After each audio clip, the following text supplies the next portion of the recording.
I'm Rebecca Martinez, 28 years old. 3 weeks ago, I woke up in a hospital bed with a fractured collarbone, 3 broken ribs, and a concussion so severe the doctors were worried about brain bleeding. My 6-week-old daughter Emma was with a stranger, a professional newborn care specialist I'd hired from my phone while paramedics were cutting me out of my totaled Honda. The accident wasn't my fault. A delivery truck ran a red light at 60 miles per hour and T-boned my car on the driver's side. The impact sent my vehicle spinning across 4 lanes of traffic. I remember the screech of metal, the explosion of the airbag, and then nothing. Just darkness and the distant sound of sirens. When I regained consciousness in the ambulance, my first words were about Emma. "Hi baby," I whispered through the oxygen mask. 6 weeks old. At home with neighbor. Need someone. The paramedic, a woman in her 40s with kind eyes, squeezed my hand. "We'll help you figure it out. Stay calm." But I couldn't stay calm. Emma was exclusively breastfed. She'd never taken a bottle. My neighbor Mrs. Chen was 72 and had only agreed to watch Emma for the 20-minute drive to the grocery store. Now it had been 40 minutes and I was heading to the ER instead of home. From the ambulance, with shaking hands and vision still blurry, I called my mother. She answered on the 3rd ring. "Rebecca? I'm at the spa." "What is it?"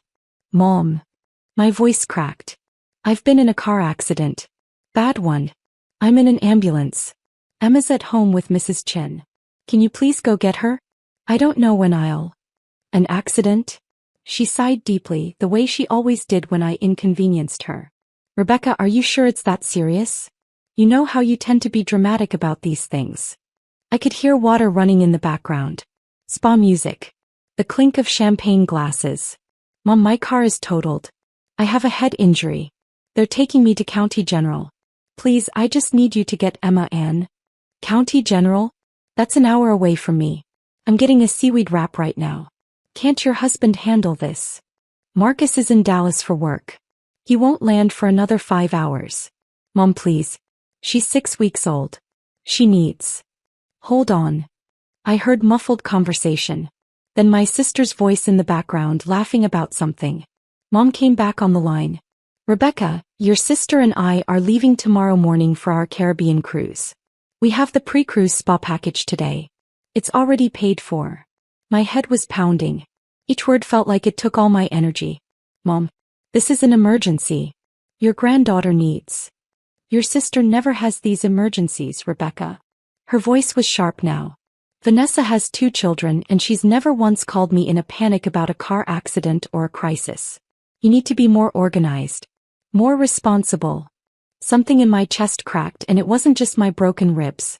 "I didn't plan to get hit by a truck, Mom." "Well, you should have contingency plans. That's what responsible parents do. I can't just drop everything every time you have a problem. We've been planning this cruise for 8 months. The ambulance hit a pothole. Pain exploded through my torso. I gasped. "Are you even listening to me?" Mom continued. "This is exactly why I worry about you. Always so chaotic.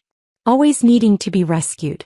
I raised you to be independent, but you're still calling mommy every time something goes wrong." The paramedic was watching me, concern clear on her face. She could hear every word through the phone's speaker. "I'm not asking you to cancel your cruise," I said, forcing the words out. "Just to watch Emma for a few hours until I can arrange something else. Please. I'm getting on a ship tomorrow, Rebecca. I need to pack. I need to prepare. Your father and I deserve this vacation. We've worked hard our entire lives. We're not going to let your poor planning ruin our trip." "My poor planning?" My voice broke. "Mom, I was hit by a truck. And I'm sure you're fine. You're talking, aren't you? You're always so dramatic about medical things. Remember when you thought you had appendicitis and it was just gas? Or when you were convinced you had pneumonia and it was a cold?" I closed my eyes. The memory of those times stung differently now. She'd been dismissive then too. Annoyed that I'd bothered her. "This is different. They all were different according to you. Look, I have to go. My wrap is getting cold. Call one of your friends. Or hire a babysitter. You make good money, don't you?" Problem solved. The line went dead. I stared at my cracked phone screen, my mother's contact photo smiling back at me. It was from last Christmas. She was holding Emma, her first grandchild, looking proud for the camera. I'd thought things would be different once Emma was born. that maybe becoming a grandmother would soften her. I was wrong. The paramedic touched my arm gently. Do you have someone else you can call? I scrolled through my contacts with trembling fingers. My best friend Alicia was in Seattle for a conference. Marcus's parents were in Arizona. My neighbor Mrs. Chin couldn't handle a newborn for more than an hour. Then I found it. A business card I'd saved in my phone 6 months ago when I was pregnant and researching childcare options. Elite Newborn Care, 24/7 Emergency Services. With the paramedics' help, I called them. A calm voice answered immediately. Elite Newborn Care, this is Monica. I need help. The words tumbled out. I'm in an ambulance. Car accident. My 6-week-old daughter is at home with an elderly neighbor who can't care for her long term. I need someone now. Someone who can handle an exclusively breastfed baby. Someone who can stay as long as necessary. We can have someone to you within 45 minutes. Where's the baby now? I gave her Mrs. Chen's address. Monica asked calm, professional questions. Did Emma have any medical conditions? Were there supplies at the house? What was my hospital destination? Our specialist Claudia will be there in 40 minutes, Monica said. She's a registered nurse with 15 years of newborn care experience. She'll coordinate with the hospital for pumped milk if you're able, or will provide formula if needed. Don't worry about anything. We've got your daughter. How much will this cost? Our emergency rate is $75 per hour with a 4-hour minimum. But right now you need to focus on getting medical help. We'll handle the rest. I almost cried. Someone was actually helping me. No judgment. No guilt. Just help. Thank you, I whispered. You're welcome, Mama. We'll take care of her like she's our own. If you're enjoying this story and want to hear what happened next, could you take just a second to hit that like button? It really helps me continue creating these stories. The year was chaos. Doctors, nurses, machines beeping, bright lights that made my head throb worse. They did a CT scan of my brain, X-rays of my chest and shoulder. The pain medication made everything fuzzy, but one thought stayed crystal clear. My mother had refused to help her own granddaughter. While they were stitching a gash on my forehead, my phone rang. Marcus. Babe. Oh my God, I just landed and saw your messages. Are you okay? Is Emma okay? I told him everything. The accident. Mom's refusal. The care service I'd hired. Your mom said no? His voice rose. She said no to watching her own grandchild during a medical emergency? She has a cruise tomorrow. I don't give a damn if she has a meeting with the Pope. You were in a car accident. He took a breath. I'm getting a flight back right now. I'll be there in 3 hours. What about your presentation? Screw the presentation. My wife is in the hospital. That's when I started crying. Not because of the pain or the fear, but because Marcus's immediate response showed me what real family was supposed to look like. And it made my mother's rejection hurt even more. After they admitted me for overnight observation, I did something I'd been thinking about since the ambulance ride. Something I'd been too afraid to do for 9 years. I opened my banking app and navigated to automatic payments. There it was. The transfer I set up when I was 19 years old. When I'd gotten my first real job after college and my parents had mentioned they were struggling with their mortgage after Dad's hours got cut. $4,500. Every single month. For 108 months. I'd never told them it was me. The payments went to a separate account I'd set up, then automatically transferred to their mortgage company. They thought Dad's pension had increased. Or that Mom's part-time bookkeeping brought in more than it did. They never asked questions. They just enjoyed their financial stability. That $4,500 paid their entire mortgage with enough left over for their car payment. It's how they could afford spa days and Caribbean cruises and shopping trips with my sister. It's how Dad could retire at 62 instead of working until 65. $4,500 times 108 months. $486,000. I'd paid nearly $500,000 to keep my parents comfortable. And my mother couldn't spare 3 hours to hold her granddaughter while I was in the hospital. I canceled the automatic payment. Then I did something else. I opened a new savings account. I named it Emma's Future. I set up the same automatic transfer, $4,500 per month, but this time to an account for my daughter. The daughter my mother couldn't be bothered to help. My finger hovered over the confirm button for only a second. Then I pressed it. A nurse came in to check my vitals. "You're looking better," she said. "Color's back in your face. I just made a decision I should have made years ago." She smiled. "Those are usually the best kind." Around 8 p.m. there was a knock on my hospital room door. I expected Marcus, but instead a tall man in his 70s walked in. Gray hair, sharp blue eyes, wearing a cardigan despite the California heat. Grandpa. My mother's father. The man who'd taught me to fish, who'd paid for my college textbooks when money was tight, who'd slipped me $200 every birthday, for something special, even after I was an adult. "Grandpa." I tried to sit up, wincing. "How did you?" "Mrs. Chen called me." He pulled a chair close to my bed. "Said you'd been in an accident and that my daughter refused to help with the baby. Said she overheard your phone conversation when you stopped by to get Emma earlier." I'd picked up Emma from Mrs. Chen's house before the paramedics took me to the hospital. The care specialist Claudia had met me there. Apparently Mrs. Chen had been horrified by what she'd heard. "Grandpa, I'm okay. Emma's with a professional caregiver. Everything's..." "Stop." His voice was gentle but firm. "Don't do that. Don't minimize what happened." He sat in silence for a moment, just looking at me. Then he said, "Your grandmother and I paid for that cruise." I blinked. "What?" "The Caribbean cruise your mother's been talking about for months. We paid for it. Bought it for her and your father's anniversary. Cost us $12,000 for the premium package." He shook his head. "I thought we were giving them a nice gift. Didn't realize we were funding their excuse to abandon their daughter and granddaughter." "Grandpa, you didn't know. I called your mother an hour ago."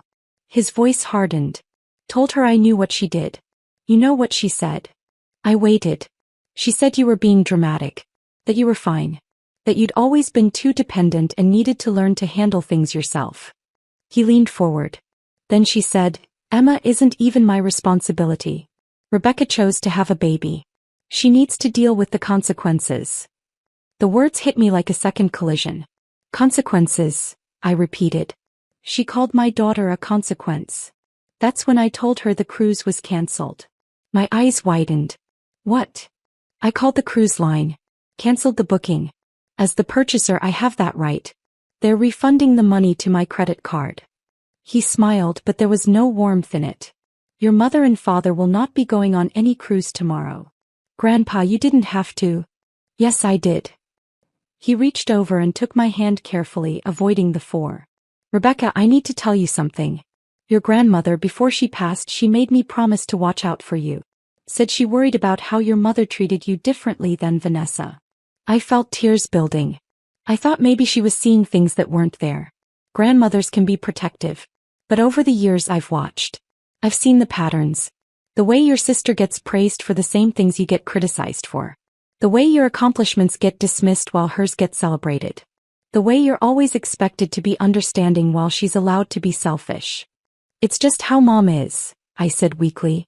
"It's how you've let her be. How we all let her be." He squeezed my hand. "Not anymore. Not after this." There was another knock. This time it was Marcus, still in his suit from the conference, carrying flowers and looking frantic. When he saw me, his face crumpled with relief. "I'm okay," I said as he kissed my forehead gently. "We're okay." Grandpa stood up. "I'll give you two some privacy. But Rebecca, before I go, is there anything I should know? Anything else that's been going on?" I hesitated. Then I told him about the $4,500 monthly payments. About the 9 years of financial support. About how I just canceled it. Grandpa's face went very still. "You've been paying their mortgage? And car payment?" "I set it up when I was 19. They never knew it was me. $4,500 a month for 9 years. He did the math quickly. That's nearly $500,000. $486,000, I confirmed. Marcus was staring at me. "You never told me." "I didn't tell anyone.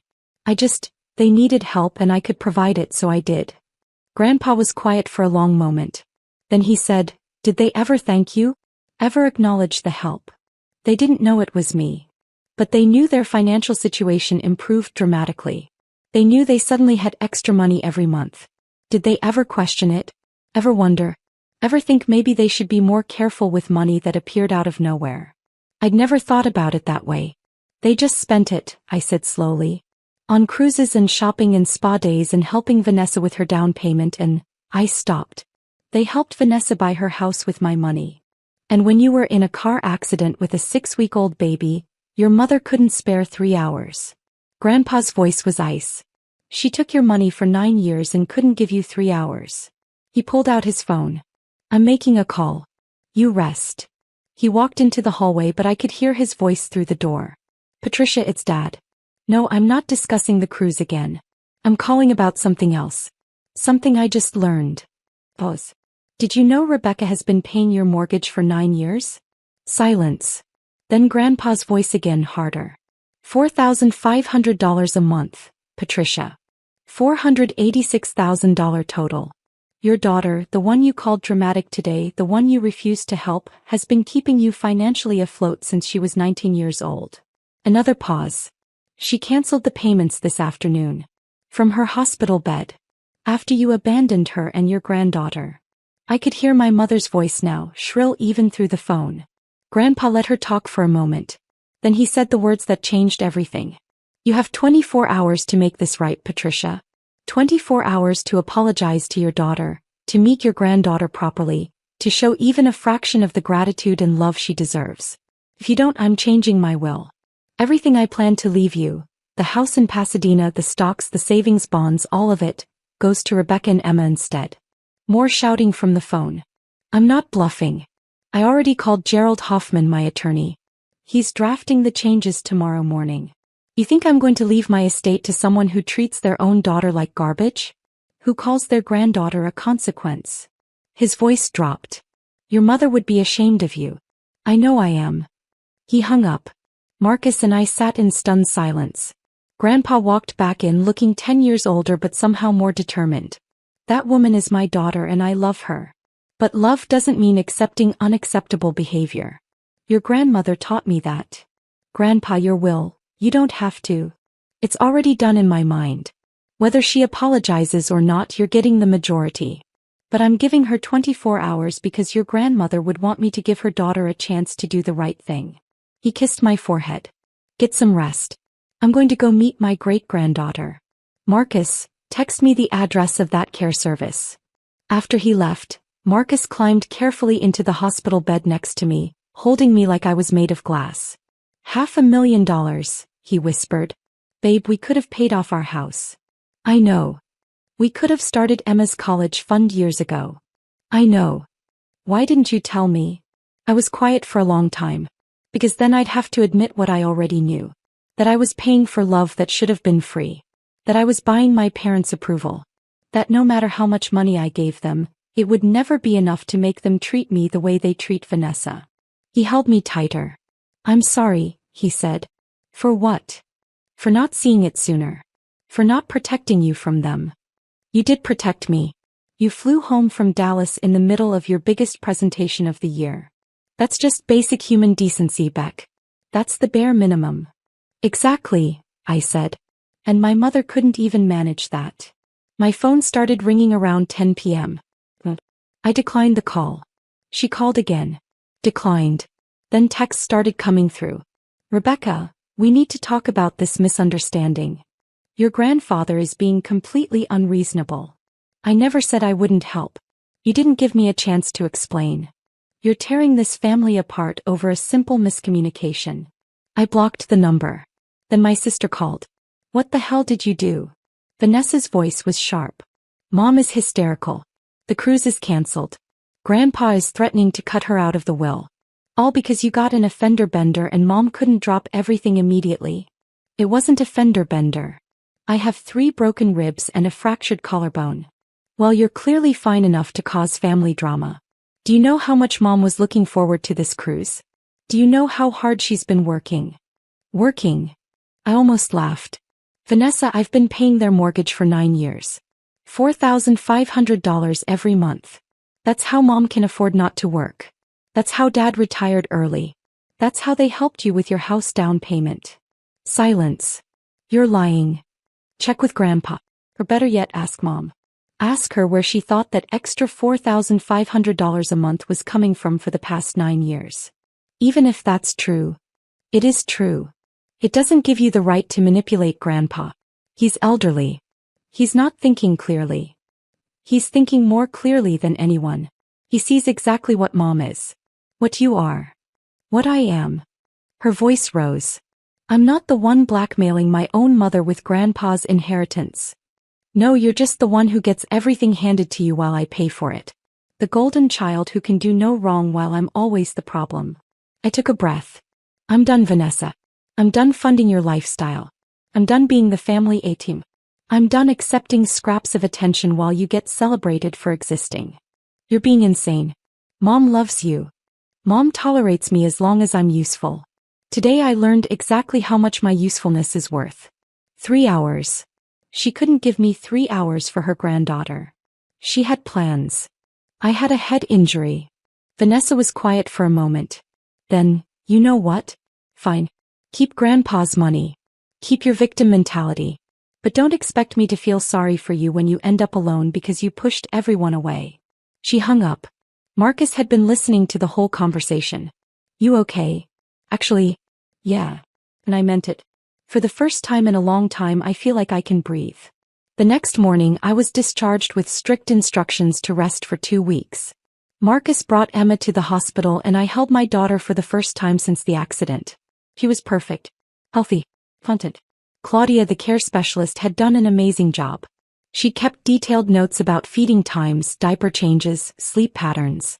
She'd even pumped and stored the breast milk the hospital had helped me express. You have a beautiful daughter, Claudia said as she gathered her things. And you're a strong mama. Not many women could make the calls you made from an ambulance. I had help. Thank you for being there when my own mother wouldn't. She smiled sadly. Family is who shows up. Remember that. We went home to flowers. Dozens of bouquets from friends, from Marcus's co-workers, from neighbors. Cards wishing me a speedy recovery. Nothing from my parents. Nothing from my sister. But there was something from Grandpa. A large box with a note. For Emma's future. Because she deserves grandparents who choose her first. Love, Grandpa Joe. Inside were savings bonds. $50,000 worth. I cried. The 24-hour deadline passed. No apology came. No phone call. No text. Grandpa's attorney called the next day to confirm the will had been changed. Rebecca Martinez and Emma Martinez were now the primary beneficiaries. My mother would receive $10,000, enough for a nice vacation but not enough to maintain the lifestyle my money funded.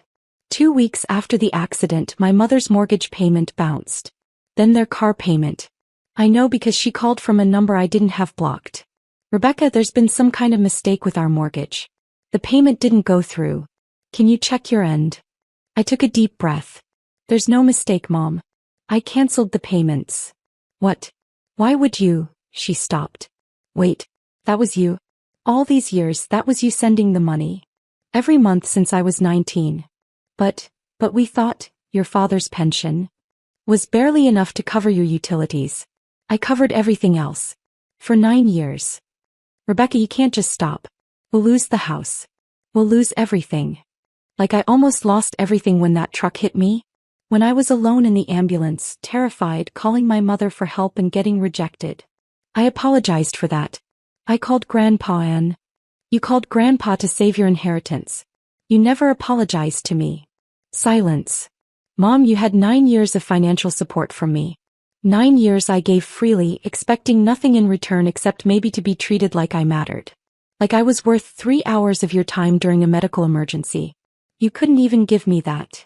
Rebecca, please. We're your parents. You can't just abandon us. The irony was so thick I almost choked on it. You abandoned me first. You abandoned your granddaughter. You made your choice when you chose a cruise over your daughter's emergency. Now I'm making mine. What about family loyalty? What about it? Where was your loyalty when I was being cut out of a car? Where was your loyalty when your 6-week-old granddaughter needed you? We can work this out. We can go to family therapy. We can. No. The word felt powerful. Final. I'm done working things out. I'm done being the only one who tries. I'm done paying for love that should be free. I hung up. The calls came in waves after that. Mom, Dad, Vanessa, even some cousins I barely knew. All of them with the same message. I was tearing the family apart. I was being vindictive. I was overreacting. Not one of them asked if I was okay. Not one asked about Emma. Not one acknowledged that my mother's refusal to help during a medical emergency was the actual problem. I blocked them all. Grandpa visited every week. He'd hold Emma and tell her stories about her great-grandmother. He'd ask about my recovery. He'd bring groceries and help around the house. "You're doing the right thing," he told me one afternoon. "It takes courage to walk away from toxicity even when it's family. Especially when it's family." Do you think she'll ever understand? Honestly, probably not. People like your mother, they see themselves as the victim in every story. You'll always be the ungrateful daughter who cut her off, not the generous child who supported her for years or the injured mother who needed basic help. That's sad. It is. But it's not your responsibility to fix her perspective. Your responsibility is to Emma. To yourself. To building the family you deserve. He was right. 3 months later, I heard through a mutual friend that my parents had downsized to a smaller condo. That they'd sold their car and bought something more economical. That my mother had taken a full-time bookkeeping job. They were learning to live within their actual means for the first time in 9 years. I felt no satisfaction in their struggles. But I felt no guilt either. 6 months after the accident, Marcus got promoted. We used his bonus to start Emma's college fund. The same $4,500 a month I'd been sending my parents now going into an account for our daughter. In 18 years, at that rate, Emma would have nearly $1 million for her education. $1 million she'd never have to pay back. $1 million given freely with love because that's what parents do. 1 year after the accident, I got a letter. Not from my mother but from my sister. "Rebecca, I'm writing because I finally understand what you tried to tell me. Mom asked me to start helping with their bills. She said it was temporary just until they got back on their feet. That turned into monthly requests for money. Then weekly. Then almost daily. She's asked me for $47,000 so far this year. I've given her $23,000. My husband is furious. My marriage is struggling. And when I told Mom I couldn't give any more, she called me selfish. Ungrateful. Just like she used to call you. I get it now. You weren't exaggerating. You weren't being dramatic. You were being used, and the moment you couldn't be useful anymore, you were disposable. I'm sorry I didn't believe you. I'm sorry I chose her over you. I understand if you never want to talk to me again. But I wanted you to know, you were right about everything. Your sister Vanessa." I read the letter 3 times. Part of me wanted to feel vindicated. To say, "I told you so." To welcome her into the club of daughters who'd finally seen through our mother's manipulation. But mostly I just felt tired. I wrote back. Not a long letter. Just a short note. "Vanessa, thank you for your honesty. I hope you find the courage to set boundaries like I did. You deserve better than being an ATM. I'm not ready to rebuild a relationship yet. Maybe someday. But I appreciate you acknowledging the truth. Take care of yourself, Rebecca." I didn't hear from her again. And that was okay. Emma is 2 years old now. She's funny and fierce and doesn't know anything about the grandmother who called her a consequence. She knows Grandpa Joe, who visits every Sunday and reads her the same stories he read to me. She knows Marcus's parents, who flew from Arizona to help when she had croup and never once complained. She knows family is the people who show up. Last week, we were at the park when another mother asked if Emma's grandparents ever visit. "Oh yes," I said, watching Emma giggle as Grandpa pushed her on the swing. "Her grandfather comes every week." "What about your parents?" I smiled. "That is my parent. The one who matters." The woman looked confused but didn't press. "Here's what I've learned in the 2 years since that car accident. Some people will only value you for what you provide. The moment you stop providing it, they'll show you exactly who they are. Believe them. Don't waste years trying to earn love that should have been freely given." I think about that $486,000 sometimes. $500,000 I'll never get back. Money that could have changed my life in a dozen different ways.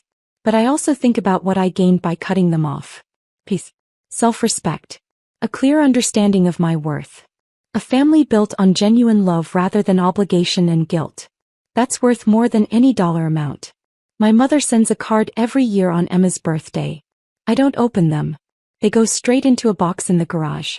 Maybe one day Emma will want to know about that side of her family. Maybe she'll want to read them. But right now she's got everything she needs. Parents who choose her every single day, a great-grandfather who adores her, and a future funded by love instead of guilt. If there's someone out there listening to this who's been the family ATM, who's been paying for love that should be free, who's been diminished and dismissed and told they're dramatic when they express legitimate needs, I want you to know something. You are not obligated to fund your own mistreatment. You are not required to finance people who refuse to show up for you. You are allowed to keep your money, your time, and your energy for people who actually value you. And if walking away means losing people who only loved what you could give them, you weren't losing family. You were losing users. There's a difference. My name is Rebecca Martinez. I'm 30 years old. I'm a mother, a wife, and a granddaughter. I used to be a daughter and a sister too, but I'm learning that DNA doesn't make you family. Loyalty does. Respect does. Showing up does. 2 years ago, my mother refused to watch my newborn during my car accident because she had cruise tickets. Now she works full-time to afford a life she used to take for granted. My grandfather changed his will to protect the granddaughter who needed protecting. Me. I'm thriving. We're thriving. Because sometimes the best revenge isn't revenge at all. It's building a beautiful life with people who actually deserve to be in it. If you found strength in this story, drop a comment below and let me know where you're listening from. And if you've set similar boundaries with toxic family members, you're not alone. We're all out here building better families one choice at a time.